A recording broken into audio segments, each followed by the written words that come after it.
Апошнім часам заўважаю, што некаторыя беларусы знарок замяняюць слова «помніць» на «памятаць». Магчыма, гэта адбываецца праз жаданне ўнікаць словаў, падобных да расейскіх, і такім чынам гучаць нібыта больш па-беларуску. Аднак, на шчасце ці на жаль, ухіленне ад слова «помніць» не робіць мову больш аўтэнтычную.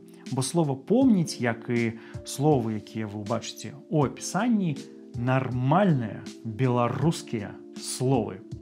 Таму запрашаю вас не ўнікаць і пагатоў не аддаваць наскае беларускае слова «помніць».